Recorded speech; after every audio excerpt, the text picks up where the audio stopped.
or kind of questionable. And so when you get down through these, like for instance, just take the overtime one, to year to date, so far we've spent 0 on overtime, and yet it looks like there's a request for $1,000 in overtime, and historically the high was about 680, 685. So do we want to go down through them line by line like that and just talk about them? Sure. First of all, let's go back to the staffing plan wages. Once again, we're going to talk about two divisions of the IT department: the support division, which handles all of the hardware, networks, servers, components, all of that, as well as we call the development group, which does the programming, integration, and that kind of thing. The support budget, in both cases, the largest component of the entire budget is salaries. And you'll notice that, although it's not marked as such, but probably the largest change that we have, if you look at the next page, you'll see where the percentage changes are. On permanent employees, as a result of the market study implementation, the proposed 2019 budget increases the permanent employees line 13%. It also increases the employee benefits line, which is line 1300, 9%. So the total category for personnel in the support budget, the personnel area is 12% projected higher, and there's no changes to the Plan. personnel complement, strictly by the market study. Right. If you stay on the page and look down through, we have the next section is materials and supplies. We can go back and forth between this, but as far as lining out what has changed and what hasn't changed, if you look at you mentioned overtime. Let me go back to overtime, which is the second line there, line 1110. We put a placeholder of $1,000 in overtime in the support budget only, because typically we don't do any overtime in development. And the placeholder is strictly for things that become critical in nature, such as when assessment notices calculations are done, and maybe we have a short window to print and mail those. In election, where we have short deadlines to get the machines prepared and delivered, that kind of thing.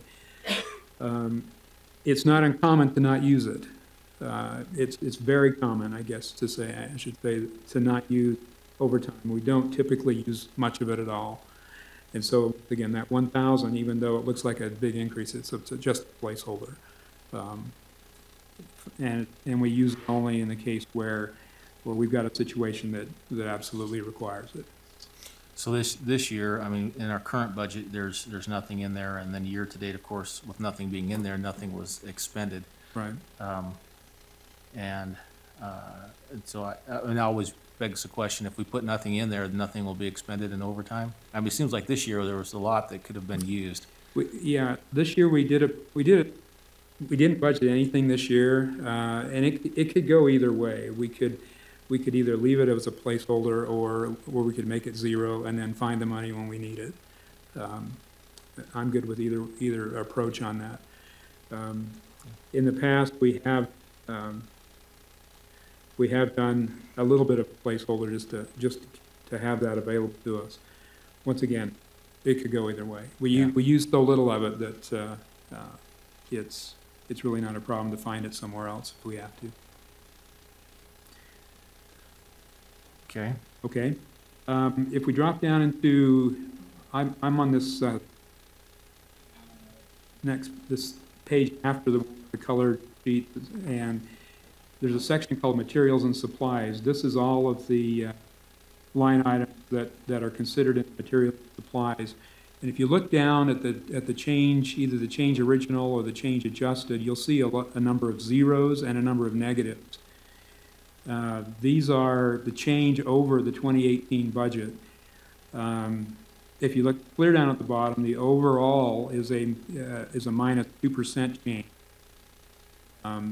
Several of them have been budgeted where they're typically budgeted, such as books and public notices and mileage and office supplies. Those are typically budgeted at the same amount every year, even though most of those accounts, if you look at a running history of expenses, we don't typically use 100% of all of those accounts. We typically use some percentage of it, but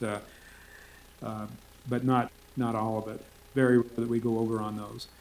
So I budget those. I mean, some of those are rather small numbers: 200, 500, 200 for postage. So any place that there's a zero in that percent, either over original or percent over adjusted, that means that it's the same as it was the prior year. There have been a number of changes in some of these accounts. For instance, the 2800 telephone and communications, we have made a change that that lowered our internet rate with the state, lowered that substantially. So that number is negative. In our contract maintenance, we've had a number of items that we're no longer covering under contract maintenance because either the need isn't there or we're handling it just as a repair as we need basis. And so that number is down 56% than normal.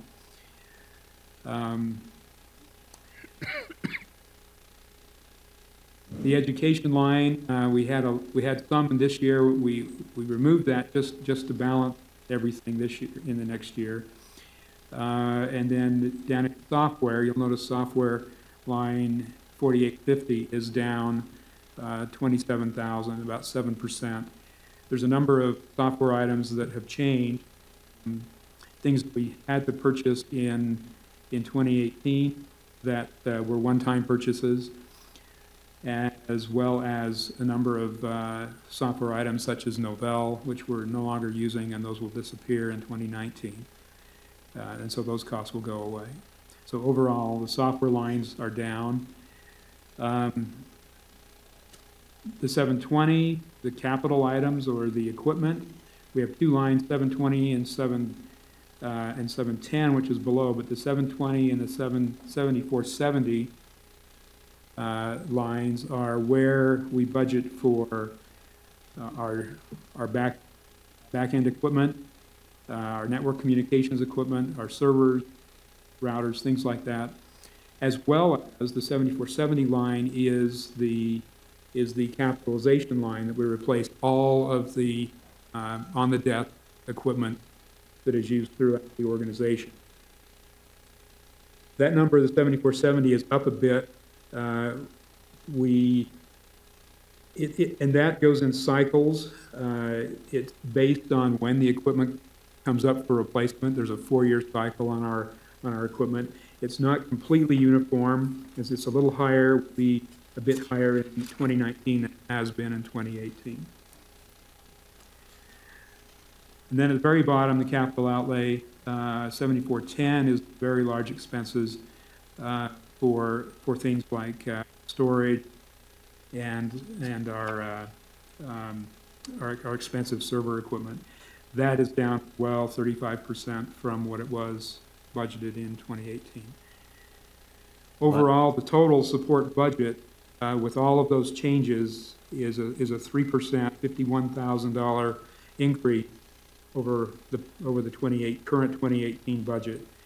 Once again, the majority of it coming from personnel, and we have made some adjustments to try to accommodate the big change in personnel by reducing some areas elsewhere in the budget. Yeah, that's impressive to see that, even as I'm looking down through it, that you have the increases of 12% there, but yet when we get down to the very total, it's a 3% increase. Thanks for working with us on that. I think another thing is we may want to clarify what the actual benefits amount is, because yes, but we're not going to be able to do that right away, though, right? What number are you putting in there? Is it Well, we received staffing plan reports from the HR office for these. So we have the actuals? Is this Well, reflective of the actuals? I don't think that they reflect actuals. I think it's still the standard benefit, like a average benefit application per employee. Okay, So I think that there still may be some savings there. okay. But we probably should- want to get that we worked should- out before. Yeah, let's definitely work on that. That will be interesting to see where you come out. It seemed to You know, me, with that. it seemed to me that when we put in and worked with the benefits line, it looked a little high in my, Mhm. Right, and it would on an average basis, probably. Yeah.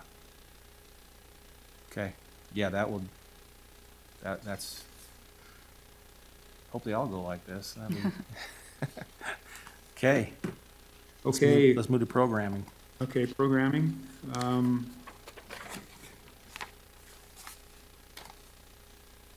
Programming is mostly about people, people and software. There's not too much hardware involved with the programming area. Once again, the probably the largest increase here was we had a 4% increase. This is where I thought it was a little odd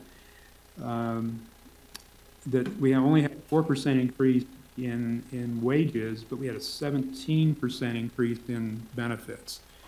That's using the numbers that were provided to us.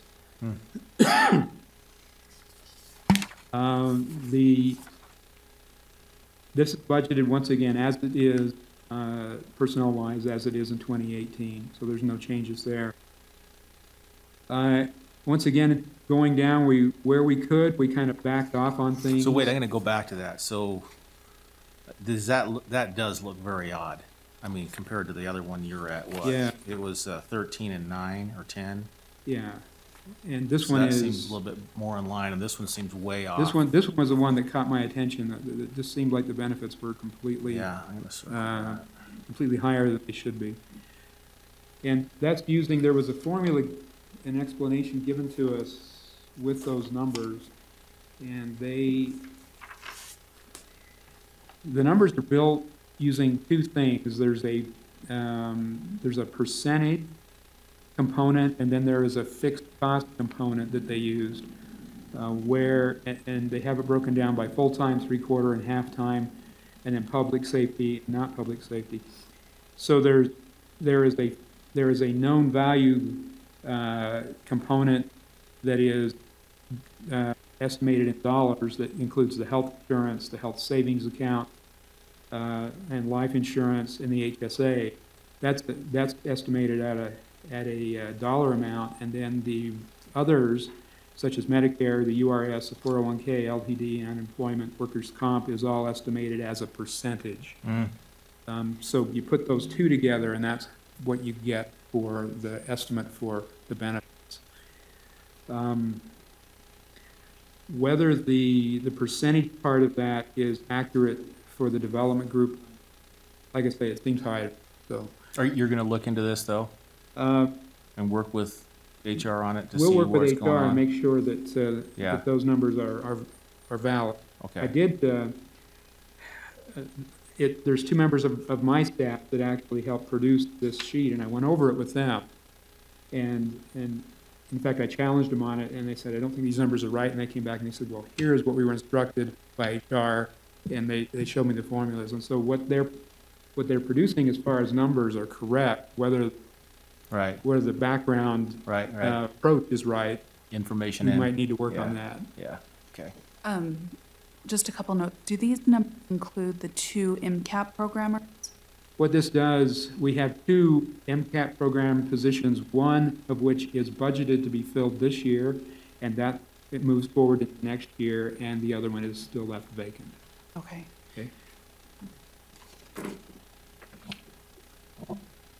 Okay, other questions on personnel? Nope. Okay. Everything else here is, like I said, we tried where we could to back off on things. There's some contract maintenance that we eliminated. Probably the single most important thing for our development group as far as staying current are the education components and the ability to, like the conferences where they go to some of the specialized meetings where they work with the various software components that we use at the county. That's where most of our new knowledge comes from, is either from educational opportunities or from some of these conferences. Conventions is down a little bit from what it was, but the education, we've kept that as healthy as we could, and feel like that's important to leave. Otherwise, we have to just let them look things up on the internet, which they do, but having the education component helps as well. Everything else is pretty much standard. There is a little bit of a change in building rent. We were occupying some offices that over in the courthouse that we're no longer occupying there, and so that's down just a bit. Okay. And that's the 5%. So the overall for that whole component is a 1% change. The personnel component is an 8% change, so the net result is a 7% change over 2018.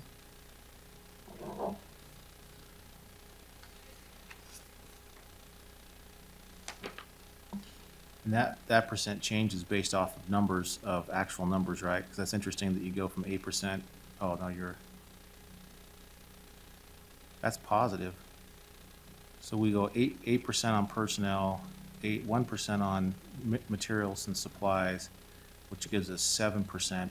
Yeah, I think when you look at the whole thing, It's the numbers Drops that back it down drops to- back down, yeah. even though it's a positive and a positive. We're not adding the percentage numbers, we're adding No. the numbers, and which gives us a percentage. right.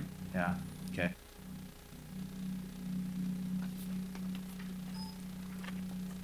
Okay, Okay, anything else?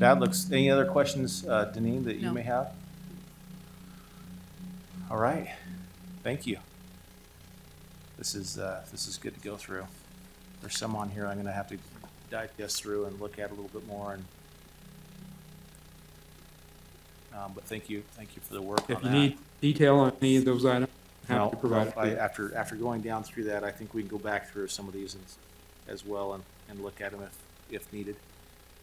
Okay, Okay, thanks, Neil. thank you.